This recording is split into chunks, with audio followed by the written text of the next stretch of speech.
Hi, John McCarty here with Odyssey Test Prep. I'm sitting down with Hudson Bennett. We are going to discuss today a little bit of his journey with the LSAT and how to get that perfect score on the test.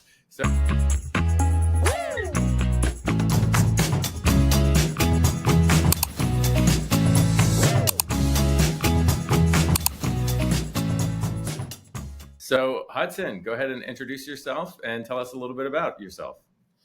Hi, I'm Hudson Bennett. I'm currently a 3L at Harvard Law School, so this is my last year, which is incredibly sad. But I'm from Dallas, Texas. I went to undergrad at Washington Lee, and I was a teacher. I was a high school teacher for 2 years before I came over to law school. Oh, So, wow. my LSAT studying process was actually in COVID times when I graduated early from Washington Lee in December 2019, and then COVID hit in about March 2020. We all got booted off of campus, and so I came home and I didn't have a job or school because I had graduated. So that was when I decided to study. So, you had quite a bit of free time to dedicate to the LSAT. How many hours per week would you say you were doing? I was probably putting in about three a day for every day, so about 20 hours a week. I think free time on the LSAT can be kind of a blessing and a curse. Sure. I Yeah. think you can really overdo it if you have too much time and get to that burnout level. But luckily, I was kind of aware of that. And so one thing I always tell my students is if you have that much time, find something to distract you when you're not doing the LSAT. Like when you're not practicing, you need to sort of have something to take your mind off of the LSAT. And so I've never been a big video game guy, but I was playing Skyrim like 8 hours a day to try to distract myself from the LSAT. It was a good time, honestly. I was having a fun few weeks. For sure. So yeah, I guess what was the duration of your studying, and how many weeks, how many months did you spend working on it? So I'd been loosely prepping for probably a year, but when I say loosely, I mean like very loosely, in the sense of I would do a logic game every once in a while and stuff like that. And all that is to say is that I was fairly familiar with the structure of things when I went home. And so the actual like sprint to the finish line was about 5 weeks, I think, was how long I studied.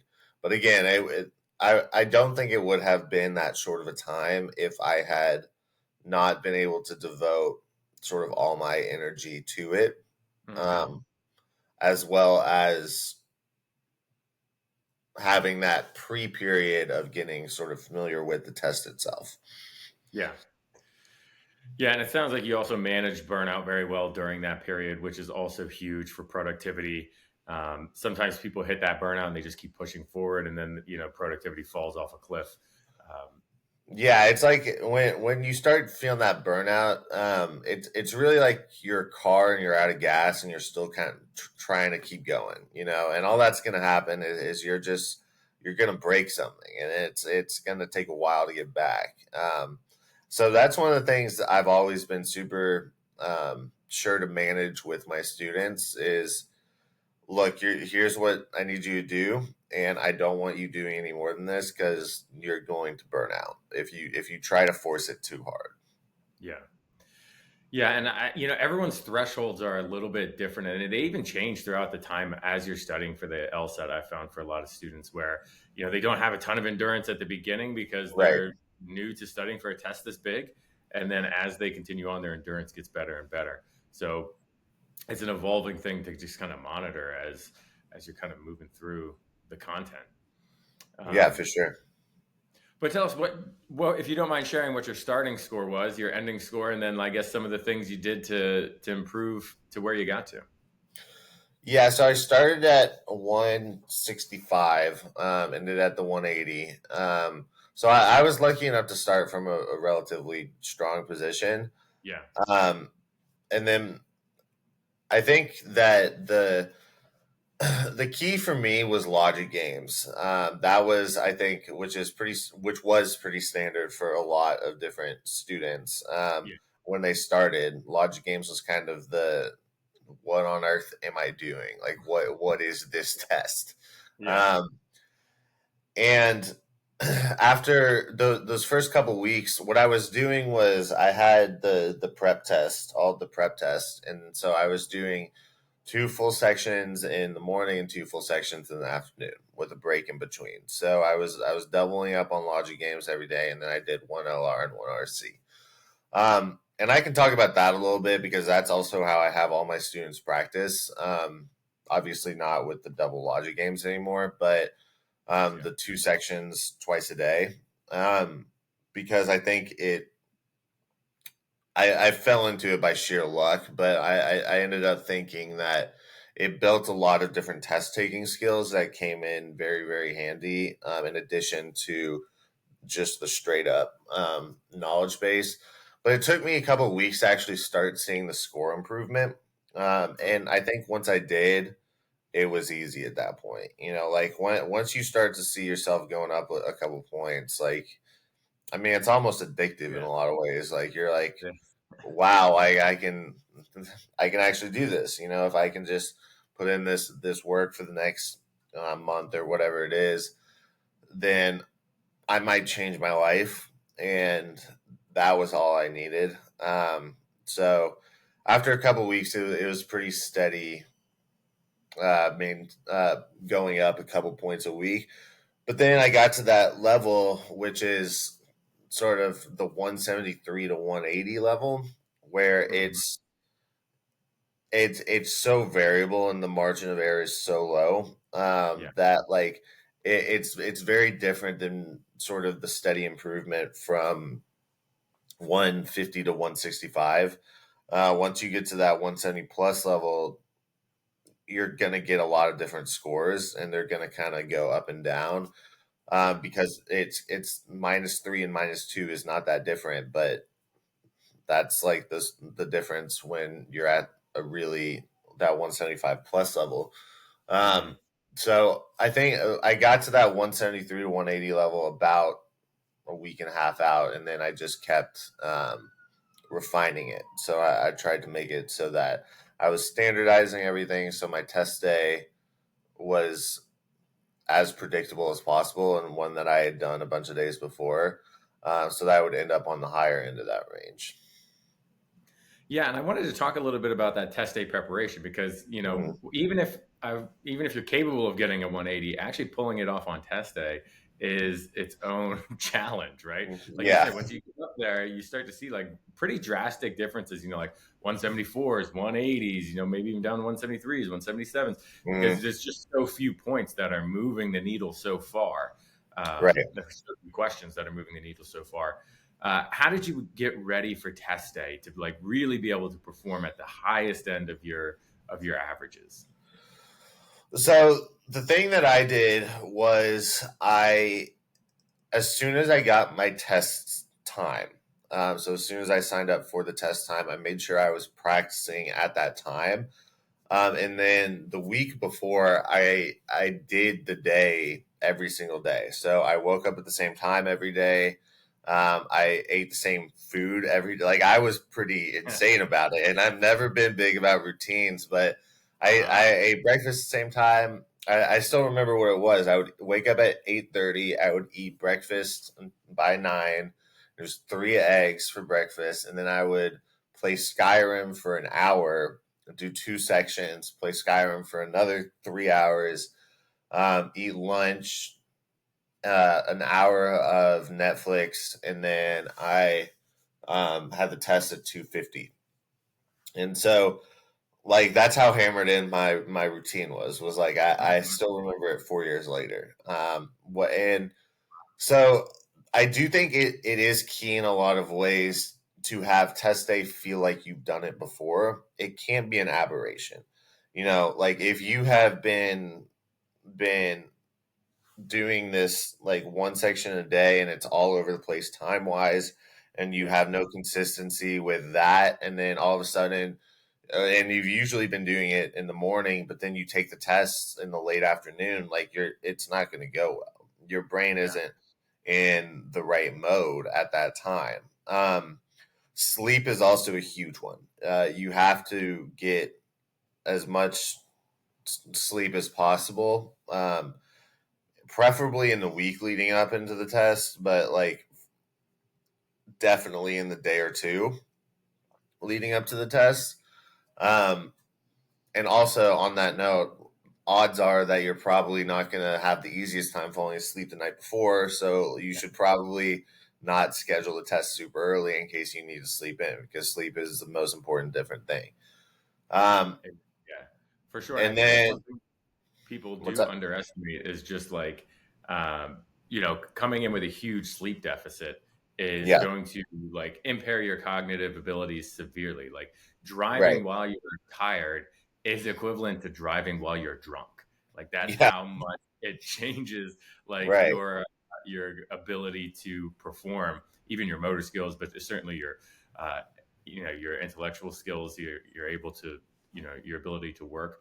So I think that's a good idea. So yeah, I was interested in the time 2:50 in the afternoon. Was that Mhm. strategic based on the idea of maybe I need to sleep in, or do you usually find yourself are pretty alert during that time of day? Because I know some people feel like they're crashing around that 2 to 4 p.m. kind of zone where they kind of get a dip and they need coffee or something like that. So why did you choose that time?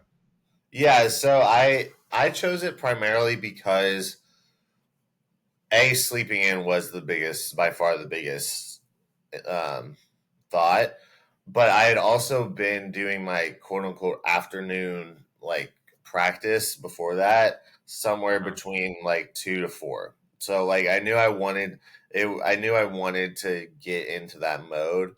Um, I will say the one thing that I was not anticipating on test day that did make that afternoon slot a little bit tougher was the level of nerves. Like I have never been that anxious before or after in my life. Yeah. Like I was in high school, I preferred the days when we took the SAT because they meant we had a half day. Like there Right. was, Yeah. I've always I've always been a lot more calm about test taking than a lot of people have. But I mean, this one just blew my socks off. I was like shaking at one point. Mhm. I was really kind of losing it, and the only thing that calmed me down was actually when I did when I did some practice the morning of, which I don't always recommend. I like it's a lot of people for a lot of people it's a lot better to take the whole day off before the Yeah. test, but for me, the anxiety doing the practice the morning of and seeing that, oh, this day isn't any different than any other day was the only thing that calmed me down. Yeah. And then it like kind of came back because I had so much time until the afternoon test. Give me 1 second. I need to get my computer charger before this dies. Yeah. Of course. Yeah.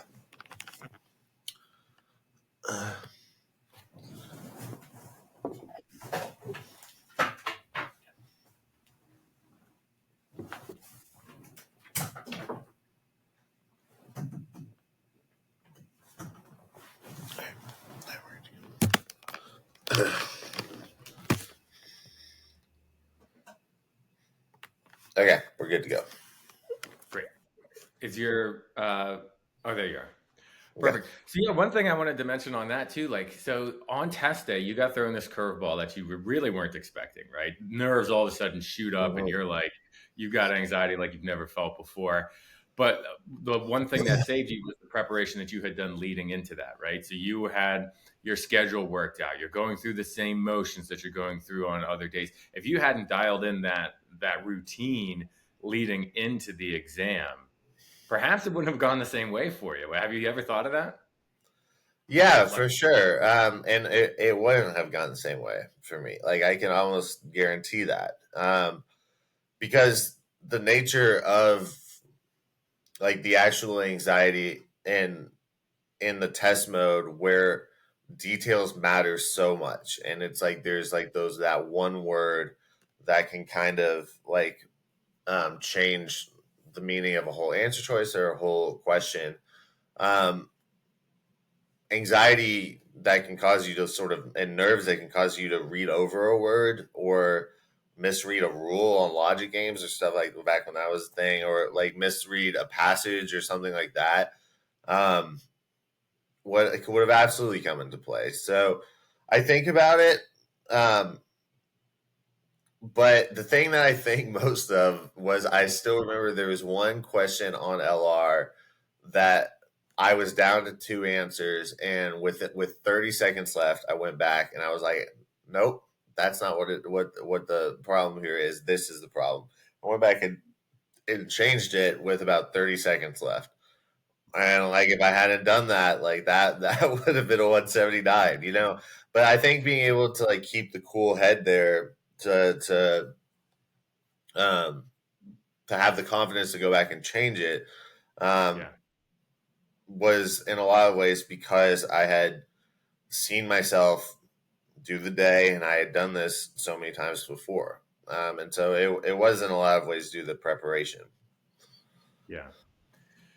For sure. And, I love that you still 4 years later remember this routine that you had put together for, Yeah. your days for the LSAT. And it seems like extreme, right? To like maybe some people who are on the outside or like haven't taken the test of this magnitude. But I did very similar things. Like my days leading into the test were very regimented and Mhm. very similar. Now it's been, a number of years for me, over a decade since I went through, so I don't remember exactly what was in place, but I do remember just being like, this seems like I'm like going further than I've gone Right. for like anything else before. But it can yield very unusual results, right? These unusual ideas, or Mhm. doing things that other people aren't willing to do to get results that other people, aren't able to get. And Right. it can really save you when the heat gets turned up and everything Yeah. goes crazy, but you've got your routine. Like I was down to like the exact pencil. So we had like Yeah. pencils and paper, my exact pencils, my exact snack, exactly how many pencils I'd have, how they were sharpened. I would sharpen them, then I would dull them down a little bit so I wouldn't break tips. Like all this stuff that was Yeah. going like test day. Um, but like it gives you that feeling of at least some sort of control and calm when like when the temperature rises to 1,000 degrees and you're in there and you're like, okay, I gotta perform. Yeah, and I was the same way with like my desk. I had mapped out like where I was gonna have my water, where it was placed, and like where I was gonna have my scratch paper and where I was gonna put it when I was done, and all of that stuff. And you're right. And even like in test day, like I still remember. I also had to go to the bathroom really badly for like the last half of RC, right? Like because that was the time when it was three sections back to back. Now it's two and two, but that Right. was the Yeah. first flex, right? So Yeah. that was we were in that chair for an hour and a half, and so like um, I was like I really need to go to the bathroom, but somehow having like all of that things that I had taken control of like helped me be like, you know what? No, I have put so much work and effort into everything I can here. Like I'm not going to let my bladder screw me over here, Yeah. right? And because in a lot of ways what all that stuff does builds up the importance of the test so that um like your brain realizes it. It helps like being with that sense of like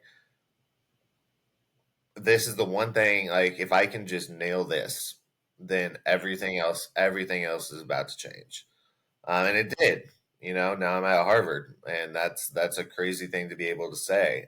But in a lot of ways, it's because I didn't go to the bathroom like when I needed to go to the bathroom during the test. Yeah. That's So amazing. Yeah. And so, yeah, tell us a little bit about being at Harvard Law. I'm sure there's some potential students out there who are looking at trying to reach these very elite mhm. universities. I know you mentioned earlier that it's your last year and you're a little conflicted about that, having to leave campus. So give us some insights. Yeah, Harvard's awesome. I mean, I think like one of the things that I think everybody here very quickly gets desensitized to is just the level of intellect that you're around constantly, whether it's the professors or the fellow students. And I think that in a lot of ways, that's actually the case for a lot of law schools. Pretty much every person who is a law school professor is going to be brilliant, like crazy Yeah. brilliant. They'll have had to have written a bunch of different scholarly articles and everything. So, but Harvard's almost at to like a next level, and then you have the other schools in the top five who I think very similar. And the privilege of being able to be around and learn from these people who casually tell stories about meeting Obama or having like lunch with Scalia or stuff like that. Or like I had this coffee shop like place. I had this like little secret spot where I went to go get coffee my 1L year, and my second semester, Justice Breyer started coming to that same coffee spot, Stephen Breyer. So like we would run into each other all the time, and it's just like that. I was not desensitized to. I was like, "You're Justice Breyer, like you're a Supreme Court justice. This is really cool." But I think that in a lot of ways, there's just this palpable sense of the people who go here can do anything and will do everything. And the professors are all about that. You know, they're all about like some of you are going to be congressmen, some of you are going to be senators. Like you're going, someone in this class is probably going to be a Supreme Court justice, and that's just like kind of blows your mind a little bit, but it also gets you really excited. And I'm actually taking a class at the undergrad just for fun because I'm like, this is Harvard. Like, this is something where I've always wanted to go here, and the level of opportunity and the level of expertise that goes into every single thing that's done here is unbelievable. And I have been able to get many different opportunities for like my future career that are directly tied to the fact that I go to Harvard. So I will always be grateful for being able to go here. Yeah, for sure. That's I think one of the most underrated things a lot of times that people don't think of is um and not necessarily just in law school, but in life in general, just like who you're surrounding yourself with. Right. Because that is going to shape you in ways that you don't even understand, or you can't even comprehend the person you'll be 4 years later if you're surrounded with like really uplifting, amazing people, or if you're with, a different group of people that maybe aren't as, um, compatible with your values, and your values start to shift into their values. And then all of a sudden, you Right. have, things can really change. Have you found that that you feel different at all now versus when you started, or that you've just found a place that was like really compatible with you and your personality?